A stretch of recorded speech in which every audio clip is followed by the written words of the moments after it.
प्यारे बच्चों, most welcome है आप लोगों का सफल एकेडमी में। जैसे कि हम लोगों को पता है कि सभी सब्जेक्ट का मॉडल पेपर जारी कर दिया गया है। इसी तरह से आपको history, geography, history, geography, home science, psychology, political science से करा दिया गया है। तो अभी जो है आपका हिंदी का हम मॉडल पेपर करने जा रहे हैं। जो बच्चे पहले देख लिए हैं तो कोई दिक्कत नहीं, आप मेरे अनुसार देखिए कि आपको किस तरह से हम समझा रहे हैं और किस तरह से आपका क्वेश्चन आएगा। सबसे खुशी की बात है कि पैटर्न चेंज नहीं हुआ है, यही पैटर्न आपका बोर्ड एग्जाम में रहेगा। अगर यहां 100 में से अगर आप जो है 60-50 प्रश्न बना लेते हैं तो इसका मतलब यह है कि आपका एग्जाम बहुत बेहतर से जाने वाला है, यानी बहुत अच्छा से आप एग्जाम देंगे, सभी क्वेश्चन आपका हल होगा फाइनल बोर्ड परीक्षा में। तो ये जो है आपका हिंदी का मॉडल पेपर लेकर के आए हैं। इसके बाद फिर और भी क्लासेस होगी, उसमें भी आप लोगों को जुड़ना है, आकर के देखना है। टेलीग्राम व्हाट्सएप चैनल पर, टेलीग्राम चैनल पर आपको मैसेज जाएगा, ठीक है। तो देखिएगा, हिंदी है, ये आपका अनिवार्य विषय है। तो देखिएगा, सबसे सेक्शन ए में हम लोग देखेंगे। सेक्शन ए के अंतर्गत हम लोगों का ऑब्जेक्टिव होगा, उसके बाद फिर हम लोग सब्जेक्टिव को भी देखेंगे। देखिएगा, सबसे पहला ऑब्जेक्टिव क्या पूछा है कि गोली से घायल बच्चे की हालत खराब है, रेखांकित अंश किस पदबंध का उदाहरण है। बताइएगा, गोली से घायल। अब ये क्वेश्चन जो बना लेगा ना, उसको हम कहेंगे कि हाँ, आप हिंदी पढ़ने वाले हैं, आप लोग जो है हिंदी के महान ज्ञाता है, ठीक है। क्या क्वेश्चन पूछा है, ध्यान से देखो। कह रहा है कि गोली से घायल बच्चे की हालत खराब है, रेखांकित अंश का पदबंध क्या होगा। तो अब पहले क्वेश्चन में कहीं दिख रहा है आपको, आप लोग जो ना 3D वाला चश्मा लगाइए और देखिए कि कहां रेखांकित लगा हुआ, कहीं है रेखांकित लगा हुआ। अब देखो, यहां अगर देखेंगे, अगर बच्चे में लगा रहता रेखांकित तो हम संज्ञा लगाते, समझ गए। और अगर खराब अगर लगा रहता तो ये लगाते हम लोग विशेषण लगाते, समझ गए। तो यहां तो कहीं रेखांकित है, ये नहीं है, कहीं रेखा दिया गया क्या, नहीं है। तो इसका आंसर ही नहीं होगा, समझ गए, इसका आंसर नहीं होगा। क्योंकि कह रहा है कि रेखांकित अंश का पदबंध, तो भाई साहब रेखा तो दिया ही नहीं है, कहीं तो डैश मारा ही नहीं है किसी शब्द के नीचे, तो आप किसका फिक्स कीजिएगा। तो ये क्वेश्चन का आंसर नहीं होगा बाबू, है ना, मतलब जेतरा खराब, ठीक है। बोर्ड इस तरह से क्वेश्चन मॉडल पेपर जारी करता है। चलो अगला सेकंड नंबर क्वेश्चन क्या पूछा है, कह रहा है कि जल शब्द क्या है। अब देखिए, घी, दही, जी, मोती। घी, घी, दही, उसके बाद जी, उसके बाद मोती, उसके बाद पानी, है ना, यानी जल। जल आपका क्या है, घी, दही, जी, मोती और जल, ये आपका पुरलिंग होता है। मतलब शब्द का आपको लिंग का निर्धारण करना है कि ये मेल है या फीमेल है, यानी स्त्रीलिंग है या पुरलिंग है। तो ये आपका पुरलिंग होगा। इसमें से आपको कोई भी देगा, घी, दही, जी, मोती, पानी, यानी जल, तो ये आपका पुरलिंग वर्ड है, समझ गए। तो क्या लगाइएगा, ऑप्शन नंबर ए। इतना आसान सवाल आपको पूछेगा एग्जाम में, समझ गए। अब देखिएगा, थर्ड नंबर क्वेश्चन में क्या दिया है कि बादल घिरे और मयूर नाचने लगे। बादल घिरे और मयूर जो है वो नाचने लगी, ये आपको सवाल पूछा है। तो भाई साहब यहां देखिएगा, एक छोटा सा वाक्य है, बादल घिरे। वाक्य कब बनता है, जब दो शब्द मिलता है कम से कम, जब कम से कम दो शब्द मिलेगा, वो किसी अर्थ को बयान करेगा, तब वो है वो वाक्य। आप लोग शेयर कीजिएगा प्यारे बच्चों, क्योंकि आप लोगों को हम जो है मॉडल पेपर एक दिन लेट से करा रहे हैं हिंदी का। तो सारे बच्चे को आप लोग शेयर कीजिए, स्टेटस वगैरह लगाइए, ताकि सभी बच्चे को ये पता चल जाए कि हाँ भाई मॉडल पेपर का सॉल्यूशन हो रहा है। तो प्लीज आप लोग शेयर कीजिएगा, ठीक है। जितने भी टिबुक हैं सारे लोग शेयर कीजिएगा, समझ गए। तो बादल घिरे, ये एक छोटा सा वाक्य है। उसके बाद मयूर नाचने लगे, ये भी एक वाक्य है। दोनों वाक्य को कनेक्ट किया गया, मतलब ये होगा आपका संयुक्त, यानी कनेक्ट, यानी ये क्या किया, कनेक्ट किया, तो ये आपका संयुक्त वाक्य होगा। बादल घिरे और मयूर नाचने लगे, कौन सा वाक्य है, संयुक्त वाक्य है। मैं जा रहा हूं, यह सरल वाक्य है। मिश्रित वाक्य जो होगा, 2-3 लंबा सेंटेंस जो होगा, लंबा वाला वाक्य, वो आपका मिश्रित वाक्य होगा। इनमें से कोई नहीं, तो ये आपका संयुक्त वाक्य, ऑप्शन नंबर सी बिल्कुल करेक्ट आंसर हो जाएगा। चलो अगला सवाल की बात करते हैं। अगला सवाल क्या पूछा है कि कौन आ रहा है, किस सर्वनाम का उदाहरण है, बताओ। पहले आप लोग ये बताइए कि सर्वनाम किसको कहते हैं। पहले आप लोग ये बताइए कि सर्वनाम किसको कहते हैं। सर्वनाम का मतलब क्या हुआ, जब किसी संज्ञा के बदले किसी शब्द का इस्तेमाल करता है, यानी संज्ञा के जगह जिस शब्द का इस्तेमाल किया जाता है उसको कहते हैं सर्वनाम। संज्ञा, किसी भी वस्तु का नाम को संज्ञा कहते हैं। और सर्वनाम कितने प्रकार के होते हैं, 6 प्रकार के होते हैं, समझ गए। तो यहां प्रश्नवाचक, निजवाचक, पुरुषवाचक, संबंधवाचक दिया गया है। यहां आप सवाल पूछ रहे हैं ना, तो ये आपका प्रश्नवाचक होगा। ये कौन सा होगा? प्रश्नवाचक सर्वनाम होगा। जब दो वाक्य के बीच संबंध देखे तो संबंधवाचक होगा, निजवाचक। तो ये सिंपल सा है, प्रश्न कौन आ रहा, प्रश्न न कर रहे हैं, तो ये आपका प्रश्नवाचक सर्वनाम होगा। अब देखो सर्वनाम के कितने भेद है, कितना आसान क्वेश्चन पूछा है। अभी तो जस्ट बचाए कि सर्वनाम के 6 भेद होते हैं और संज्ञा के कितने भेद होते हैं? 5 भेद होते हैं। संज्ञा के 5 भेद और सर्वनाम के 6 भेद होते हैं। कितना आसान आसान सवाल पूछा है जी। वाच्य कितने प्रकार के होते हैं? वाच्य के कितने भेद यानी प्रकार हैं? देखोगे वाच्य की भी आपके 3 भेद होते हैं। इतना याद रखना, वाच्य के बारे में ग्रामर में एक वीडियो आएगा वन शॉट करके, वो आपको पूरा हो जाएगा। तो वाच्य आपके कितने प्रकार के? 3 प्रकार के होते हैं, इतना याद रखिएगा। बात समझ में आ गई? सवाल अगला है, बिहार के राज्यपाल कौन है? इस वाक्य में कौन किस सर्वनाम का उदाहरण है? समझ गए? तो बिहार के राज्यपाल अभी कौन है? आरिफ मोहम्मद खान है। प्रेजेंट में कौन है? आरिफ मोहम्मद खान है ना। तो बिहार के राज्यपाल कौन है? ये आपका कौन जो शब्द है ये किस शब्द का है? तो ये आपका प्रश्नवाचक होगा। यानी बिहार के राज्यपाल कौन है, इस वाक्य में कौन सर्वनाम किसकी उदाहरण है? प्रश्नवाचक का उदाहरण है। नेक्स्ट सवाल है, कुछ खा लो किस सर्वनाम का उदाहरण है? तो ये आपको क्या कह रहा है? कुछ खा लो। यानी यहां आपको एक तरह से कहा जा रहा है कि कुछ ना कुछ खा लो, तो यहां अब फिक्स नहीं है। तो ये आपका कुछ चीज फिक्स नहीं है यानी निश्चित नहीं है। तो कुछ खा लो, आप XYZ लिट्टी खाइए, खाना खाइए, नाश्ता खाइए, जो भी खाइए, तो ये अनिश्चयवाचक सर्वनाम कहलाएगा। ये क्या कहलाएगा? अनिश्चयवाचक, यानी इसमें कुछ निश्चित नहीं है। समझ गए? प्रथम शब्द का विशेषण बताइएगा। तो प्रथम शब्द का विशेषण आपका प्राथमिक हो जाएगा। प्रथम शब्द का विशेषण क्या होगा? प्राथमिक होगा। ऑप्शन नंबर ए यहां बिल्कुल राइट आंसर हो जाएगा। ऑप्शन ए बिल्कुल राइट आंसर हो जाएंगे। नेक्स्ट सवाल है कि सब धन कौन विशेषण है? धन क्या है? कि वस्तु है, मतलब धन को हम लोग गिन सकते हैं, देख सकते हैं। तो ये कहीं ना कहीं परिमाण को बताता है कि धन कितना है। सब धन है, धन कितना है तो सब धन है। तो ये कहीं ना कहीं परिमाण को बताता है। संख्या तो नहीं बता रहा, 10 केला है, 15 गाड़ी है। अगर संख्या अगर दिखता तब संख्यावाचक लगाते। गुण अगर दिखता, काला गोरा है ना, अच्छा बुरा, तो गुण दिखता तब गुणवाचक लगाते। तो ये परिमाण को दर्शा रहा है कि सब धन है, तो सब धन कौन सा विशेषण हो जाएगा? परिमाणवाचक हो जाएगा। नेक्स्ट सवाल है कि सेना का पर्यायवाची शब्द क्या होगा? तो सेना का पर्यायवाची शब्द हो जाएगा वाहिनी। वाहिनी का मतलब होता है सेना। वाहिनी का मतलब क्या होता है? सेना होता है। पर्यायवाची शब्द का मतलब एक जैसा अर्थ वाला। जल का पर्यायवाची शब्द नीर, पानी, है ना, 2 शब्द है उसका पर्यायवाची शब्द। तो ये सेना का वाहिनी हो जाएगा। किरण का पर्यायवाची शब्द बोलिएगा। किरण का मतलब सूरज यानी सूर्य की रोशनी, और ज्योति का भी मतलब होता है सूर्य की रोशनी यानी उजाला। समझ गए? तो किरण का जो पर्यायवाची शब्द हो जाएगा वो ज्योति हो जाएगा। और पर्यायवाची शब्द क्या होता है? यानी सेम मीनिंग वाला, सेम अर्थ वाले को हम लोग क्या कहेंगे? पर्यायवाची शब्द कहेंगे। सवाल अगला है, चतुर शब्द का, चतुर का पर्यायवाची शब्द बोलिएगा। चतुर का मतलब होता है चालाक। समझ गए? और प्रवीण का भी मतलब होता है चालाक। तो चतुर का पर्यायवाची शब्द क्या हो जाएगा? प्रवीण हो जाएगा। कितना आसान सवाल पूछा है। अब देखो निम्नलिखित में से कौन शुद्ध शब्द है? अब देखो यहां आप अगर देख रहे हैं, जो हम लोग प्रणाम लिखते हैं तो प्रणाम ऐसे लिखते हैं, ऐसे, ये वाला नो इस्तेमाल होता है ना। तो ये तो बिल्कुल गलत है। उसके बाद प्रसाद, प्रसाद ऐसे लिखते हैं, ये छोटी सौ से या बड़ी सौ कर दिया है, ये भी गलत है। परीक्षण, तो परीक्षण हम लोग ऐसे लिखते हैं, ऐसे, है ना, ये वाला परीक्षण सही है। यह ह्रस्व ई कर दिया, दीर्घ ई होगा। तो यहां आपका दीर्घ ई है, तो दीर्घ ये वाला आपका सही है। मतलब शब्द आपको दे दिया जाएगा, जैसे कि आपको इंग्लिश में spelling, miss spelling, correct spelling पूछा जाता ना, कि कौन सा वर्ड का स्पेलिंग जो हो वह करेक्ट है, ये आपको इंग्लिश में पूछा जाता है। उसी तरह से आपका हिंदी में दिया गया है कि शुद्ध और शुद्ध का आपको पहचान करने के लिए। निश्चित में से शुद्ध शब्द कौन सा है? देखो समिति जो होता है वो इस तरह से होता है, म ह्रस्व ई तो दीर्घ ई, है ना। उसके बाद हिंदुस्तान जो होता है ये ह्रस्व होगा ऐसे करके, हिंदुस्तान, यहां आपका इधर घुमा हुआ है, ठीक है। जयेष्ठ जो होता है, जयेष्ठ ऐसे होता है ये वाला सौ से, लेकिन यह छोटी सौ दिया है आधा में, तो ये वाला सही होगा। कवियत्री यानी पोएटिज, कवि का यानी जो फीमेल होता है वो होगा पोएटिज। कवियत्री, कवि का कवियत्री, कवयत्री, कवयित्री, कवयित्री, है ना। कितना आसान है, इतना आसान स्वरूप आपको पूछा गया है। अब देखो प वर्ग का उच्चारण स्थान, हमने पढ़ाया है एक फॉर्मूला, याद रखो। क चट कच ट कच ट तप, कच टतप, है ना, कष्ट तप। ये लिखोगे कष्ट तप के आगे कंठ तालु मूर्धा, कंठ तालु मूर्धा, दंत ओष्ठ, ये रट्टा मार के याद रखो, ये सब चीज जो है ना आपको सिर्फ इंटर में काम नहीं देगा, ये सब चीज आपका कंपटीशन में भी काम आएगा। लैंग्वेज पेपर है, ये सब चीज किस में काम आएगा बाबू, आपका कंपटीशन में भी काम आएगा।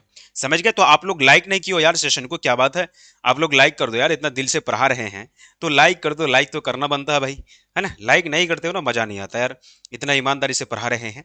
ठीक है, तो मैं क्या कर रहा हूं कि आप अभी जो है 12th में है, लेकिन 12th के बाद कोई कंपटीशन एग्जाम दीजिएगा फिर भी ये सब रटना पड़ेगा, पीछा नहीं छोड़ेगा, तो इसलिए ये सब को रट लो पूरा। ठीक है, तो ये क वर्ग, च वर्ग, ट वर्ग, त वर्ग, प वर्ग, इसका शब्द बना दो। क्या शब्द बना दोगे? कछटतप, कछटतप एक शब्द बन गया, 5 अक्षर वाला शब्द बन गया। इस शब्द को रट्टा मारो, कष्टतप कंठ तालु मूर्धादंत ओष्ठ, कछटतप कंठ तालु मूर्धादंत ओष्ठ, कष्टतप कंठ तालु मूर्धादंत ओष्ठ, इस तरह से याद हो जाएगा। मतलब क वर्ग का उच्चारण स्थान ये कंठ हो जाएगा, क ख ग घ, क वर्ग में 5 आ जाएगा। उसके बाद च वर्ग का उच्चारण स्थान तालु, ट वर्ग का उच्चारण स्थान मूर्धा, त वर्ग का उच्चारण स्थान दंत, प वर्ग का उच्चारण स्थान ओष्ठ हो जाएगा। समझ गए? कच्छ तप कंठ तालु मूर्धा दंत ओष्ठ, इस तरह से हम रट्टा मार के याद रखिए, क्योंकि रटने के अलावा और कुछ है नहीं इसमें। समझ गए?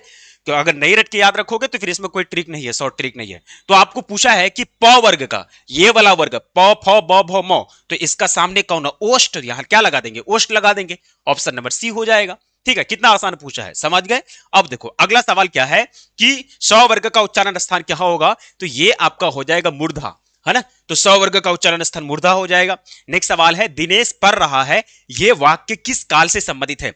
दिनेश पढ़ रहा है, देखिए हम तो जानते हैं रहा है, रहे ही, रहा है रही है, क्या है कि रहा है, रहे हैं, रही है ना, रहा है, रहे हैं और रही है, यह वर्तमान काल का उदाहरण है। काल कितने प्रकार के होते हैं? मुख्यतः 3। आपको पढ़ाएंगे हम भाई, बहुत दिल खोल के पढ़ाएंगे, बस थोड़ा सा 2-3 चैप्टर हिस्ट्री का बाकी है ऐप में, उसको थोड़ा कंप्लीट करने दो। और तो कुछ रहा नहीं, सिर्फ आपका हिंदी व्याकरण और इंग्लिश ग्रामर चलेगा, बाकी सब्जेक्ट का महामैराथन चलेगा। तो ये आपका वर्तमान काल, उसके बाद आपका भूतकाल, भूतकाल, उसके बाद भविष्य काल, है ना। आगे पीछे हो गया कोई दिक्कत नहीं, है ना। भविष्य काल, ये 3 प्रकार के होते हैं। जब इसको पढ़िएगा इसके भी अंदर भेद है, यानी इसके भी प्रकार हैं। तो वर्तमान काल के भी कई भाग में बांटा गया है, पूर्ण वर्तमान काल, वो तात्कालिक, सामान्य और संदिग्ध। तो ये क्या कर रहा है? ये तत्काल यानी अभी हाल ही में हो रहा है। दिनेश पढ़ रहा मतलब हाल ही में पढ़ रहा, दिनेश पढ़ रहा है, दिनेश पढ़ रहा होगा ऐसा नहीं। तो दिनेश पढ़ रहा है तो हाल ही में हो रहा ना, तो ये हो जाएगा आपका ये हो जाएगा आपका तात्कालिक वर्तमान।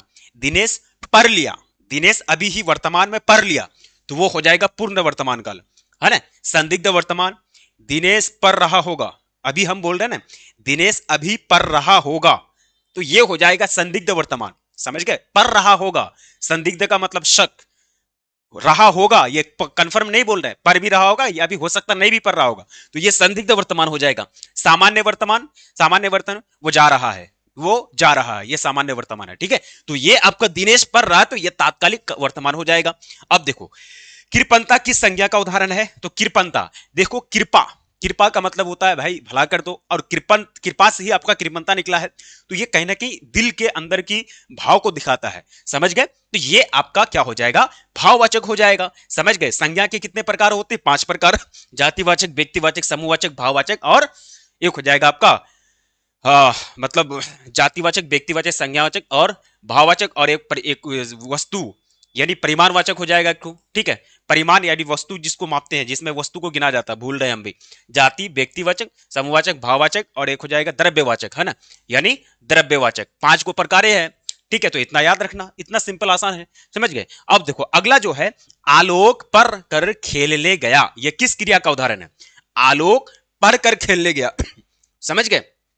आलोक पढ़कर खेलने गया, तो खेलने गया, उससे पहले वो पढ़ा, तो पहले पढ़ा ना, खेल, अभी तो खेल रहा ना वो, अभी गया तो मतलब ये वर्तमान है, और ये खेलने जब खेलने गया ये वर्तमान है, और इससे पहले वाला क्रिया है आपका आलोक पढ़कर, मतलब इससे पहले वो पढ़ा, तो मतलब ये पूर्वकालिक हो जाएगा। ये क्या हो जाएगा? पूर्वकालिक, यानी ये किस क्रिया का उदाहरण है? तो पूर्वकालिक का हो जाएगा। कितना आसान पूछा है। मनुष्य किस संज्ञा का? आपको देखिए, मनुष्य हो, जानवर हो, या फिर अखबार हो, वो आपका जातिवाचक है, क्या हो जाएगा, जातिवाचक हो जाएगा। लेकिन किसी स्पेशल आदमी का नाम ले लेंगे, जैसे कि आपका नाम ले लेंगे, है ना, तो वो आपका व्यक्तिवाचक हो जाएगा। महात्मा गांधी का नाम ले लेंगे, वो व्यक्तिवाचक हो जाएगा। अगर हम पहाड़ बोलेंगे तो पहाड़ आपका जातिवाचक है। लेकिन अगर हम विशेष प्रकार का किसी पहाड़ का नाम बोलेंगे, जैसे हिमालय बोलेंगे, तब फिर वो व्यक्तिवाचक हो जाएगा।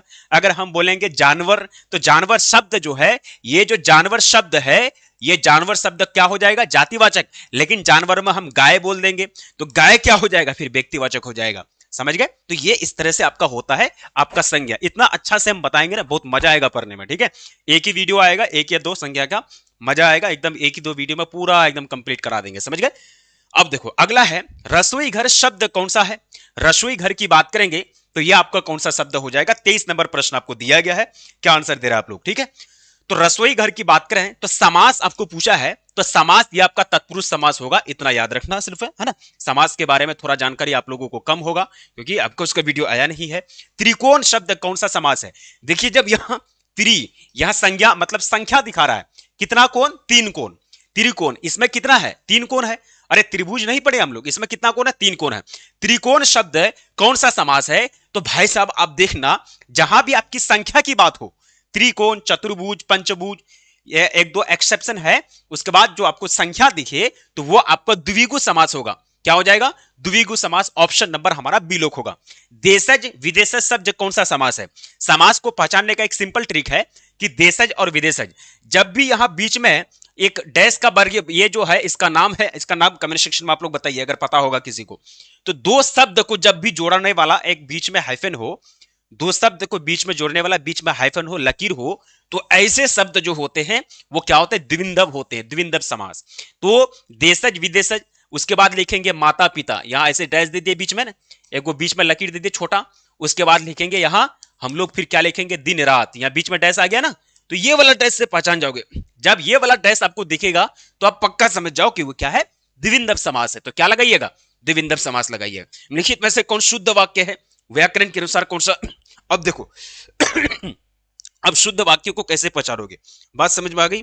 ठीक है, शुद्ध वाक्य को आप कैसे पहचानोगे, तो ये थोड़ा सा समझो, हम बता रहे हैं। देखिए जब आप वाक्य को पढ़िएगा ना तो आप सेटिस्फाइड नहीं हो पाइएगा। उसका कमरा चौड़ा है, ये कौन सा बात हुआ भाई, उसका कमरा चौड़ा है। उसका कमरा चौड़ा है कि उसका कौन, उसका कमरा चौड़ा नहीं है, उस व्यक्ति का कमरा चौड़ा है, उस व्यक्ति का कमरा चौड़ा है ना, उसका कमरा चौड़ा नहीं है। ये आपका व्याकरण के अनुसार ठीक नहीं है, ये भी ठीक नहीं है। सीता ने झूठ कहा था, मतलब सीता क्या है, ये नहीं दिख रहा हम लोगों को कि सीता है कि मेल है कि फीमेल है, ये स्त्री है कि पुरुष है। राम या फिर कोई और नाम या फिर रहीम, कोई इस पुरुष का नाम ले लेंगे तब वो रहा था होगा, कहा था। सीता ने झूठ कही थी होगा ना, कहा था, ये लड़का है, लड़की है ना, तो ये कही थी, ये भी गलत हो गया। अब देखो तुम मैं और वो है, आलोच चलेगा, तुम मैं और वो है ना, चलेगा। हाँ देखो एक बार एक व्याकरण का रूल है, जब आप अच्छा काम करते हैं, जब आप अच्छा काम करते हैं तो आपको 3-2-1 वाला कोड लगाना पड़ता है। जब आप बुरा काम करते हैं तो आपको 1-2-3 वाला कोड लगाना पड़ता है। कि सर आ क्या हो गया, ये 1-2-3 क्या है सर, हाँ ये तो आपको नहीं समझ में आएगा। देखो ये आपका हो जाएगा, मैं बता रहा हूं ये कोड है, समझ गए। जब आप अच्छा काम करते हैं तो 3-2-1 321 वाला कोड लगेगा, बुरा काम करते तो 123 वाला कोड लगेगा। अब ये जो है, एक मतलब फर्स्ट पर्सन, सेकंड मतलब सेकंड पर्सन, थर्ड मतलब थर्ड पर्सन। अरे पर्सन नहीं पढ़े, प्रथम पुरुष, द्वितीय पुरुष, प्रथम पुरुष, उत्तम पुरुष, first person, second person, third person. तो आप जब अच्छा काम कीजिएगा तो 3 आदमी मिलकर के काम किए, मैं, तुम और वो है, तो ये क्या है, वो चलेगा। तो ये आपका मतलब नहीं है। जब आप अच्छा काम कीजिएगा तो आपको पहले थर्ड पर्सन का नाम लेना पड़ेगा, समझ गए। वह तुम और मैं अच्छा काम कर रहा हूं, वह तुम और मैं अच्छा काम कर रहा हूं। जब आप बुरा काम कीजिएगा तो अपना नाम पहले लेना पड़ेगा। ये व्याकरण का रूल कहता है कि जब आप निगेटिव सेंटेंस बोलते हैं तो आप अपने को पहले रखिए, फर्स्ट पर्सन पहले रखिए। मैं तुम और वह उसके साथ बुरा किया, मैं तुम और वह हम तीनों गलत हैं, मैं तुम और वह हम तीनों गलत हैं। तो ये जो शब्द, ये जो लाइन बोले हम, मैं तुम और वो, हम तीनों गलत हैं। तो जब बुरा काम होगा तो अपने आप को पहले रखना पड़ेगा, लेकिन होता है उल्टा, होता उल्टा ना, कि जब अच्छा काम होगा तब हम अपने आप को पहले रखते हैं, जब बुरा काम होता तो सिर खींच लेते हैं। समझ गए? तो ये व्याकरण का रूल है। खेल हम पढ़ाएंगे जब वहां उत्तम पुरुष, मध्य पुरुष और अन्य पुरुष। क्या कहता है इसको? फर्स्ट पर्सन को हिंदी में उत्तम पुरुष, सेकंड पर्सन को मध्यम पुरुष और थर्ड पर्सन को अन्य पुरुष कहते हैं। पढ़े हैं ये सब चीज? तो याद रखना, मैं सारी पुस्तक पढ़ डाली। हाँ, ये लड़की बोल रही थी, अरे टिबुक टिबुक कोई है, कोई टिबुक टिबुक, वो बोले मैं सारी पुस्तक पढ़ डाली, सफल एकेडमी का जितना भी कंटेंट है सारी पुस्तक मैंने पढ़ डाली। वाह, ये वाला लाइन सही है। ठीक है, अब देखो, अब है जीव जंतु शब्द कौन सा है भाई साहब? यहां क्या दिखा? ये देखिए, ये डैश दिख गया ना। तो मैंने कहा कि ये डैश आपको दो शब्द के बीच जहां भी दिखिए, इसका नाम हम बताएंगे। इसका नाम डैश नहीं है, इसका व्याकरण में एक स्पेशल नाम है, हम थोड़ा सा भूल रहे हैं। ठीक है, तो जीव जंतु शब्द जो है, मैंने जैसे ही ये आपको डैश देखना है तो आपको कुछ नहीं करना है, आपको लगा देना है द्विंदम। जहां आपको संख्या का बोध हो तो आपको द्विगु लगा देना है। समझ गए? तो ये अब द्विंदम हो जाएगा। खिचड़ी किस शब्द का उदाहरण होगा भाई? तो खिचड़ी किस शब्द का उदाहरण होगा? खिचड़ी पक रही है ना, खिचड़ी पक रही है, तो ये आपका खिचड़ी जो है तद्भव हो जाएगा। अब देखो, शब्द को जो हो ना, शब्द उत्पत्ति की दृष्टि से शब्द के भी चार प्रकार होते हैं। समझ गए? तत्सम, तद्भव, देशज, विशेषण। तत्सम वो शब्द जो संस्कृत से हिंदी में लाया गया है, और उसका मतलब सुनो, यानी हिंदी भाषा में वो शब्द जो डायरेक्टली संस्कृत भाषा से उठा के हिंदी में डाल दिया गया, उसको कहेंगे क्या? उसको कहेंगे तद्भव। या फिर कभी कभी डर लगता है कि नहीं भाई, ये संस्कृत का शब्द है, चलो इसको मॉडिफाई कर दो, इसको बदल दो, तब इसको हिंदी में प्रयोग करो। तो संस्कृत के वैसे शब्द जिसका रूप को बदल करके हिंदी में प्रयोग करते हैं, तो उसको कहते हैं तत्सम। समझ गए? व्याकरण पढ़ने में बहुत मजा आएगा। थोड़ा सा बस हिस्ट्री का 2-3 चैप्टर बचा हुआ है, थोड़ा उसको कंप्लीट करने दो बाबू, बहुत अच्छा से पढ़ेंगे हम लोग। समझ गए? तो ये चीज है। अगर हमारा देशज, मतलब जो हमारे देसी भाषा में, भारत में, भारत के भाषाओं में जिस शब्द का उत्पत्ति हुआ है वो देशज हो जाएगा, और जो विदेश का भाषा से हम लोग लेकर के आए हैं तो वो विदेशज हो जाएगा। जग विदेश का है भाई, जग इंग्लिश वर्ड है, ब्रिटेन का है, वो ब्रिटेन की भाषा है, तो वो विदेशज हो जाएगा। समझ गए? तो इतना हम लोगों को समझना है। तो खिचड़ी शब्द आपका संस्कृत से आया है, ये आपका हो जाएगा तद्भव। बात समझ में आ गई है ना? कमर लिखा है, कमर, कमर, ओ हो, कमड़ा, अरे छोड़ो भाई, देख लेना। ठीक है, हम चलो अब देखते हैं कारक के कितने भेद होते हैं। तो भाई साहब, मैंने कहा कर्ता, कर्ता, कर्म, करण, संप्रदान, संप्रदान, आपादान, आपादान, संबंध, ओहो संबंध, अधिकरण, अधिकरण, उसके बाद हो जाएगा संबोधन। गिनो रे टिबुक टिबुक, ओए टिबुक टिबुक सब गिनो, कितना हुआ देख लो। 1 2 3 4 5 6 7 8, मतलब कारक के कितने भेद हैं? आपका 8 भेद हैं। कारक के कितने भेद हैं? 8 भेद हो गए।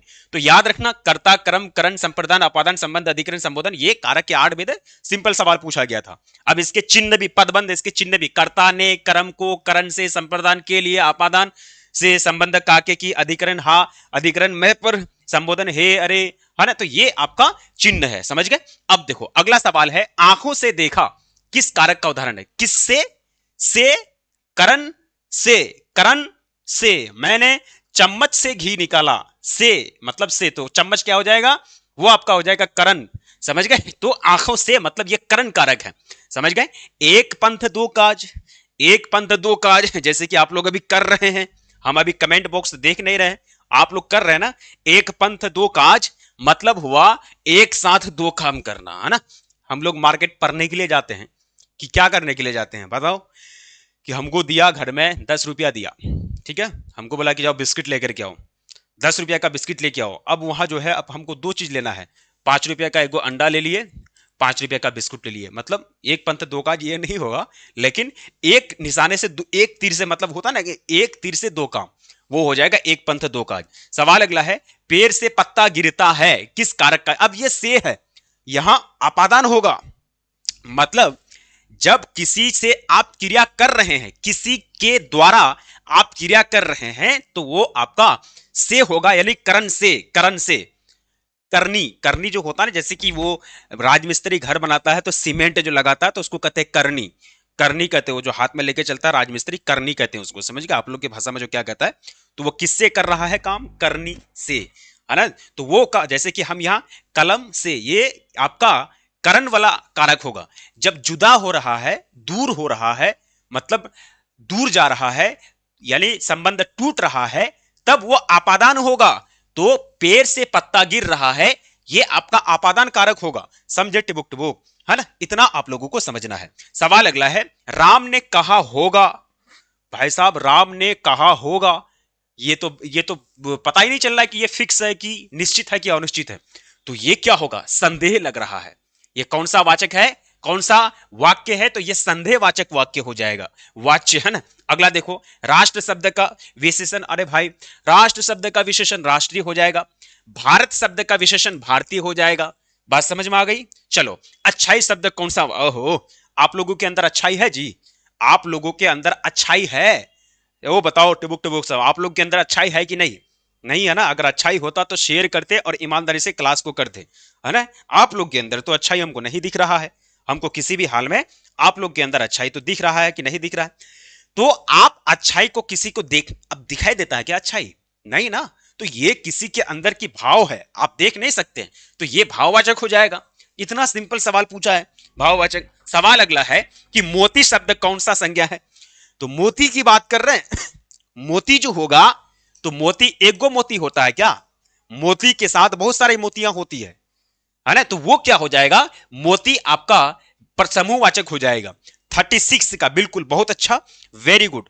अरे sorry sorry sorry sorry sorry, मोती की बात कर रहे हैं, तो मोती आपका एक ग्रुप में नहीं होता है। ये आपका मोती कौन सा शब्द हो जाएगा, ये आपका मोती जो होगा, ये आपका हो जाएगा जातिवाचक, है ना। मोती, हम मोती गुच्छा मत करो ना, होता है जी, है ना। मोती अब अलग भी हो सकता है। अब देखो, मोती किसी आदमी का भी नाम हो सकता है, समझ गए। अब देखो, लेखक शब्द कौन सा संज्ञा है। तो भाई साहब, हम ये नहीं कह रहे कि कोई स्पेशल लेखक का नाम लेंगे, जैसे कि रामधारी सिंह दिनकर, जब कोई स्पेशल खास लेखक का नाम लेंगे तब वो हो जाएगा व्यक्तिवाचक। लेकिन सिंपल लेखक बोल रहा है, भाई कौन सा लेखक, ये कोई फिक्स है कि आप किस लेखक की बात कर रहे हैं, तो ये हो जाएगा जातिवाचक। लेखक शब्द कौन सा संज्ञा हो जाएगा, ये आपका जातिवाचक हो जाएगा। बात समझ में आ गई टिबुक टिबुक, ओए टिबुक टिबुक, बात समझे।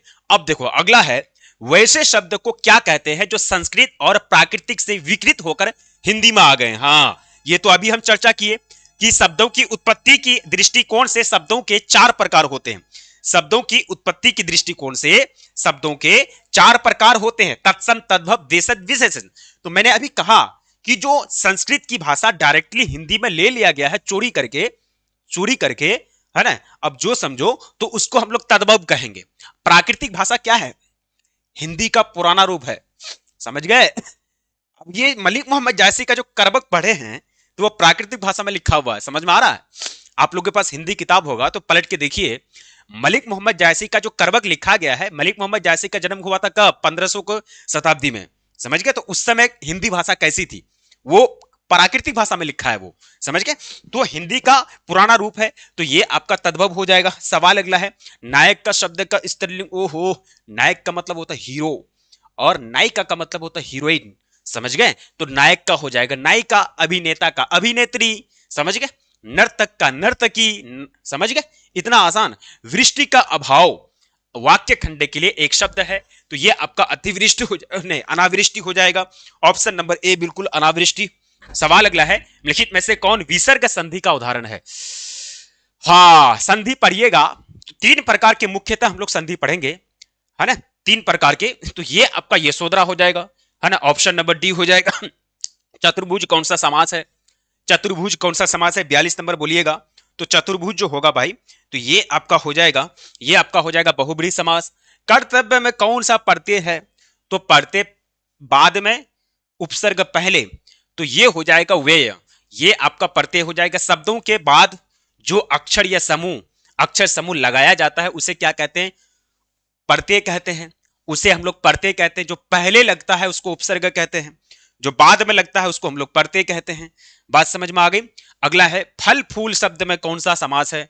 वही बात फिर यहां आपको दिख गया, फिर ये दिख गया आपको लाइन डैश 2 शब्द के बीच, तो आप समझ जाओ द्विंदव हो जाएगा।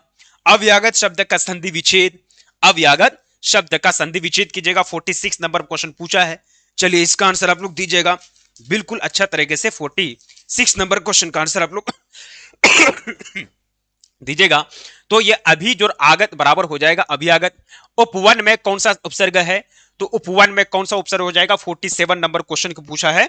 तो उपवन की बात करें, आपको उपसर्ग पहले आ जाएगा उप, उपजोर वन, वन का मतलब जंगल, तो ये वाला आपका उपसर्ग हो जाएगा। नेक्स्ट सवाल है अभिलाषा में कौन उपसर्ग है, तो अभी उपसर्ग हो जाएगा, अभी उपसर्ग लासा पढ़ते हो जाएगा।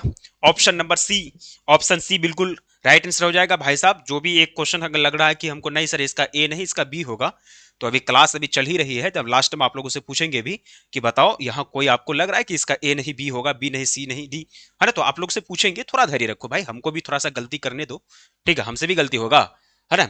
अब देखो निम्नलिखित में से कौन पुल्लिंग शब्द है, तो भाई साहब सहयोग, संस्था और कमीज, यह आपका स्त्रीलिंग को दर्शा रहा है, लेकिन आपका जो तोप है, नहीं तोप जो है ये आपका पुल्लिंग शब्द होगा। पुष्प शब्द का हो जाएगा विशेषण पुष्पित, ऑप्शन नंबर ए। 50 नंबर हो गया, 50 क्वेश्चन 50 ही बनाना होता है।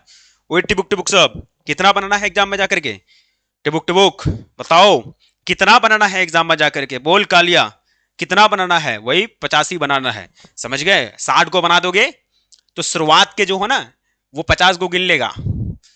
अगर बोले कि ना हम बहुत एक्स्ट्रा दिमाग वाले हैं, एडवांस, हम बहुत चालाक बच्चा हैं, बहुत चालाक स्टूडेंट हैं, तो वो चालाकी वहां नहीं चलेगा। अगर तुम ओएमआर सीट में 60 को बना करके आओगे, 60 को रंग करके आओगे, है ना, ओएमआर सीट में, तो शुरुआत की ही गिना जाएगा, शुरुआत का 60 को गुना जाएगा। ऐसा नहीं कि शुरुआत में 3-4 तो गलत था, लास्ट में 60वां 58 52 57 जो बनाए थे वो सही था, तो ऐसा नहीं होगा, है ना। जो शुरुआत के हैं वही गिना जाएगा। इसलिए शुरुआत में आपको यही याद रखना है कि जो बनेगा उसी को बनाना है, एक्स्ट्रा नहीं बनाना है किसी भी हाल में, ठीक है। उतना चालाकी नहीं दिखाना है, बहुत नए बच्चे चालाक होते, फालतू टाइम बर्बाद होता उससे, ऊपर से नंबर काट लेगा, गुस्सा उठेगा कॉपी चेक करने वाले को, समझ गए। ये नया माल है, इस वाक्य में नया क्या हो जाएगा, तो ये क्या दिखा रहा है, विशेषण को दिखा रहा है। 51 नंबर प्रश्न की बात करेंगे तो नया और पुराना ये किसको दिखा रहा है, विशेषण को दिखा रहा है। हम तो 100 बनाएंगे सर, अनन्या कुमारी, अच्छा तुम 100 बनाएगी, हम तुमको लग भी रहा है कि तुम 100 बनाएगी, ठीक है, लेकिन तुमको 50 ही मिलेगा, है ना, 5 नंबर तुमको मिल जाएगा, है ना। अनन्या कुमारी बोले कि सर हम 100 बनाएंगे, अच्छा तुम 100 बनाएगी ना, हाँ, ओ हाँ, सब्जेक्ट मिला करके, अभी समझे हम, ठीक है, सब्जेक्ट मिला करके। चलो अगला सवाल है, दिन शब्द का विशेषण क्या होगा। दिन शब्द का विशेषण मतलब गुण दैनिक हो जाएगा। अंडे के छिलके शीर्षक कहानी मोहन राकेश की है। बहुत इंपॉर्टेंट क्वेश्चन, कितना बार पढ़ाए हैं, आपका बुक पर्सन से क्वेश्चन आ गया, अंडे के छिलके मोहन राकेश से है। चलिए, नामवर सिंह को कविता के नए प्रतिमान शीर्षक रचना और पुरस्कार प्राप्त हुआ, कौन सा, साहित्य अकेडमिक पुरस्कार प्राप्त हुआ था, कौन सा पुरस्कार, साहित्य अकेडमिक पुरस्कार उनको प्राप्त हुआ था। समझे बबुआ, ओए बबुआ साहब, समझे कि नहीं, समझ गए। हमको चालाक बना रहे हो कि हमको ये बना रहे हो कि sir yes sir sir Ananya पागल है। अरे भाई साहब पागल नहीं है, वो सही बोल रही है, हम पागल है, हम नहीं समझ पाए, समझ गए। वो बोल रहे कि हम 100 बनाएंगे, है ना।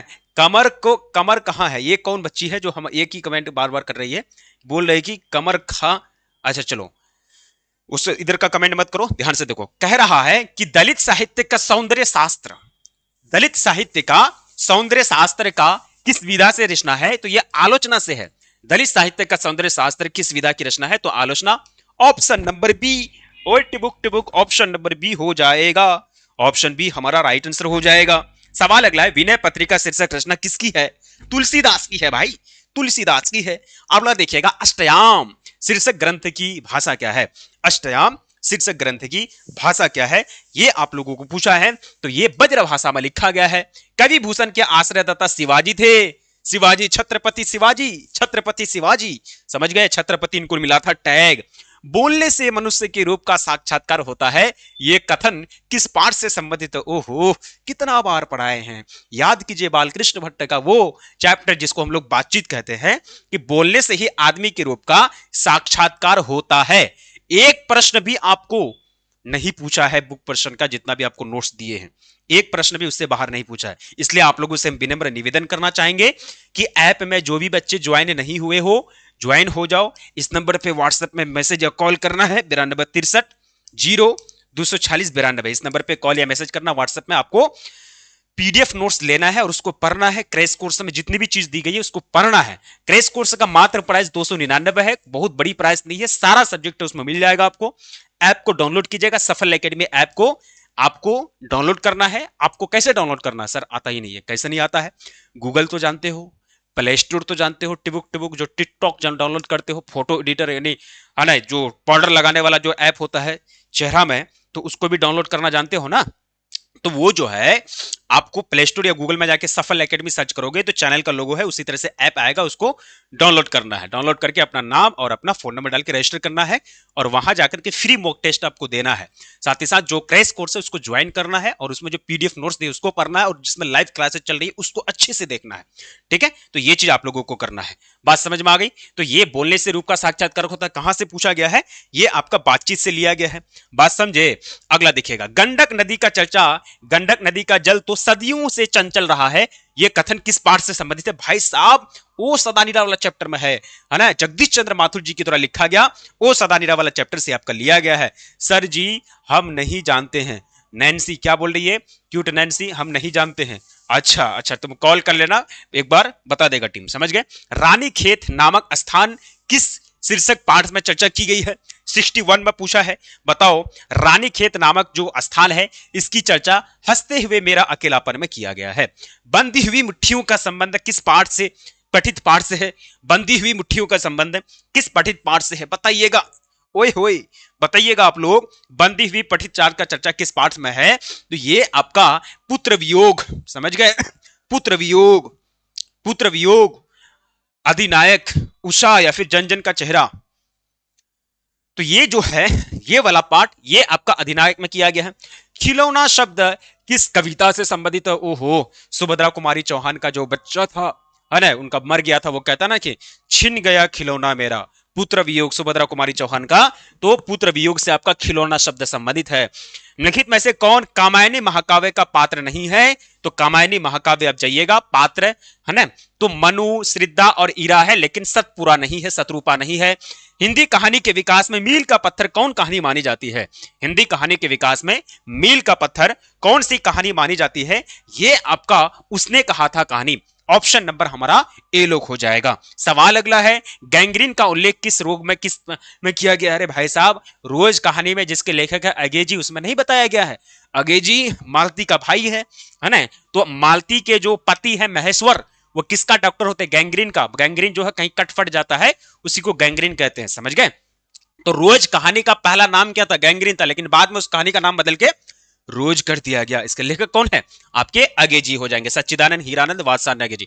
एक लेख और एक पत्र लिखा गया है भगत सिंह के द्वारा। एक लेख स्टूडेंट के नाम और एक पत्र अपना दोस्त किसके नाम? सुखदेव के नाम लिखा गया है। ऑप्शन नंबर बी लोग हो जाएगा। 67 नंबर क्वेश्चन का बात समझ गए? अगला सवाल है कि वैशाली महोत्सव का प्रतिवर्ष आयोजन किसने प्रारंभ करवाया? किसने करवाया भाई? तो जगदीश चंद्र माथुर जी ने करवाया था। बच्चा बच्चा जानता है सिपाही की मां शीर्षक पाठ की साहित्यिक विधा कहां से ली गई है? तो ये आपका एकांकी से लिया गया है। ऑप्शन नंबर बी लोग हो जाएगा 69 नंबर प्रश्न का, है ना। तो आप लोग इस बात को समझ रहे हैं कि नहीं समझ रहे हैं? ठीक है, बहुत अच्छा। बहुत अच्छा, वेरी गुड। अब चलो अगला सवाल क्या पूछा है, ध्यान से देखिएगा कि जूठन शीर्षक पाठ किस विधा से है? हो जूठन क्या है जी? जूठन जिसमें बताया गया दलित समाज के बारे में। जूठन का मतलब क्या होता है? जो खा रहे हैं, मतलब जो खा के छोड़ देता है उसको कहेंगे जूठन। खाना खाते खाते आधा खाना छोड़ देते वो क्या होगा? जूठन हो जाएगा। ये आत्मकथा है। मोहन राकेश का जन्म कहां हुआ था? अमृतसर, इलाहाबाद, जयपुर, प्रयागराज। बताओ, मोहन राकेश का जन्म हुआ था अमृतसर में। 71 का राइट आंसर आप लोग ऑप्शन नंबर ए दिए हैं। बहुत अच्छा, वेरी गुड। 71 का बिल्कुल आप लोगों ने सही आंसर दिया है, समझ गए? अगला है, नामवर सिंह का जन्म कहां हुआ था? वाराणसी में, उत्तर प्रदेश में। अगला क्वेश्चन पूछा है, ओम प्रकाश वाल्मीकि का जन्म मुजफ्फरनगर में हुआ था। उसके बाद पठित कविता के अनुसार चातकी किसके लिए तरसती है? तो स्वाति नक्षत्र की बूंदों के लिए।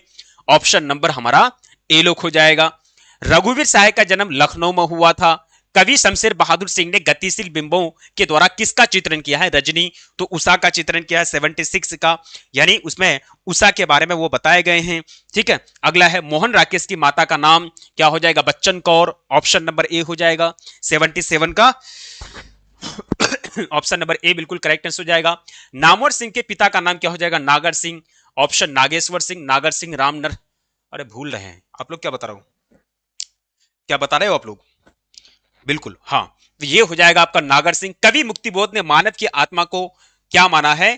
तो वो माना है अनेक माना है, समझ गए। नेक्स्ट सवाल है कि तुलसीदास के पिता का नाम क्या था? आत्म राम तिवारी, आत्मराम मिश्रा, आत्मराम दुबे। तुलसीदास के पिता का नाम, तुलसीदास के पिता का नाम 80 नंबर प्रश्न आपकी स्क्रीन पर। तो तुलसीदास के जो पिता का नाम था वो था आत्मराम दुबे। क्या नाम था जी? आत्मराम दुबे। बात समझ में आ गई। सवाल अगला है, विनोद कुमार शुक्ल ने किस विश्वविद्यालय में एसोसिएट प्रोफेसर के पद पर कार्य किया है? एसोसिएट प्रोफेसर के पद पर डॉक्टर राजेंद्र प्रसाद केंद्रीय विश्वविद्यालय इसमें किया था। 81 का आप लोग सेवन से आंसर दीजिएगा। डॉक्टर राजेंद्र प्रसाद हो जाएगा कि इसका हो जाएगा, सॉरी इंदिरा गांधी कृषि विश्वविद्यालय, ऑप्शन नंबर बी हो जाएगा। सुभद्रा कुमारी चौहान के पिता का नाम क्या था? ठाकुर शंभुनाथ, ठाकुर सुनभुम, ठाकुर रामनाथ या फिर ठाकुर रामनाथ। 82 नंबर प्रश्न की बात करेंगे तो ये उनके पिता का नाम था ठाकुर रामनाथ। जयप्रकाश नारायण का जन्म कब हुआ था? जयप्रकाश नारायण लोक नायक के नाम से जानते हैं उनको, बताइएगा। लोक नायक के नाम से जिसको जानते हैं, तो इनका जन्म होता है 1902 ईस्वी में। इनका जन्म कब होता है? 1902 ईस्वी में होता है। ठीक है ना, उसका जन्म 1902 ईस्वी में होता है। टिबुक टिबुक सब है ना। बहुत अच्छा। सवाल अगला है कि भगत सिंह के चाचा अजीत सिंह ने विदेशों से किस संग्राम का संचालन किया था?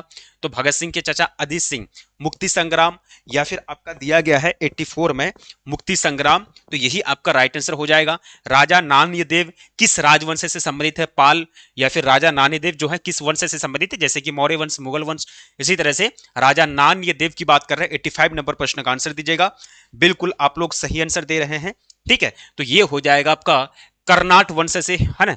तुलसीदास का जन्म किस वर्ष हुआ था? 1543 में इनका जन्म होता है। तुलसीदास का जन्म 1543 में होता है। रघुवीर साहय के अनुसार कौन अपनी जय जयकार करता है? तो अधिनायक करता है। अधिनायक का मतलब होता आम जनता। निश्चित में से कौन उसने कहा था शीर्षक पाठ का पात्र नहीं है? उसने कहा था बोधा सिंह, वजीरा सिंह, वीरम सिंह या फिर पुलहूराम, है ना। हाँ हाँ हाँ हाँ, उसने कहा था वजीरा सिंह पात्र नहीं है। बोधा सिंह तो है, वीरम सिंह, पोलहूराम ये तो है, ये भी है, लेकिन ये दोनों नया दिख रहा है। बताओ 88 क्या आंसर दीजिएगा? 88 का आप लोग क्या आंसर दे रहे हैं? वीरम सिंह का चर्चा है, वीरम सिंह का चर्चा है। वीरम सिंह का चर्चा है, हाँ हाँ बिल्कुल बिल्कुल, ये हो जाएगा पोलूराम।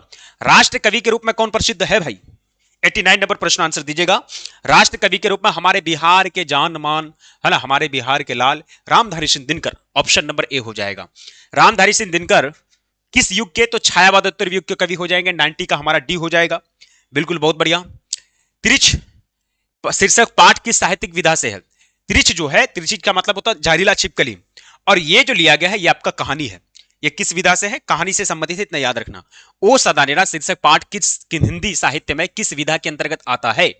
ओहो, ओ सदानेरा ये आपका यात्रा वृत्तांत, उपन्यास, नाटक या फिर निबंध हो जाएगा। निबंध हो जाएगा, ये निबंध होगा, निबंध, ऑप्शन नंबर डी। गांव का घर शीर्षक कविता के कवि, ओहो इतना आसान सा सवाल आपको पूछा है। 93 नंबर क्वेश्चन का बताइएगा। तो ये इसका 93 का आप लोग सही दे रहे हैं, ज्ञानेंद्र पति हो जाएगा। कौमुदी नामक कविता केंद्र की स्थापना किसने की? 94 नंबर क्वेश्चन का बताइएगा। तो ये जो है इसकी स्थापना रघुवीर साहय के द्वारा किया गया था। चेकव किस देश के रहने वाले थे? तो वो रहने वाले थे ब्रिटेन के, जापान के, नहीं हाँ जापान नहीं, जापान होगा। चेकव, एंटन चेकव की बात कर रहा है, अमेरिका, ब्रिटेन, वो कहां के थे बताओ? 95 का क्या आंसर दे रहा हूं? तो चेकव आपका, ओ हाँ याद आ गया, याद आ गया। ये वाला जो चेकअप जो नाम है एक सैनिक का नाम है, ये एक सैनिक का नाम है।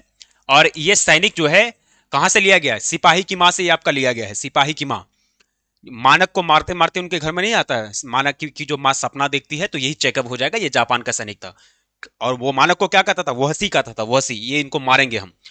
इवान इवान दमिचित्र चेख पेशे से क्या था? है ना। ईमान धर्मचित्र पेशे से क्या था, ये वाला क्वेश्चन का बताइएगा तो ये वाला क्वेश्चन का क्या हो जाएगा, सी।